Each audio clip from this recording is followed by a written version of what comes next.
September संपायला आला तरी पण पाऊस जायचं काय नाव घेत नाहीये. म्हणजे नुसताच पाऊस पडतोय. गावाकडे पण इतकं नुकसान झालंय की काय सांगू तुम्हाला.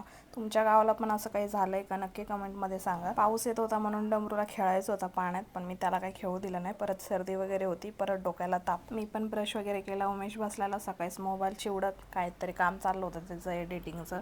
तोपर्यंत इकडे डमरूसोबत मी जरा टाइमपास करत होते. त्यानंतर नाश्ता वगैरे झाला आणि मग म्हटलं आता मटकी करून घेते, कारण की मग दुपारी खायला पण होईल आणि संध्याकाळसाठी पण तेच होऊन जाईल.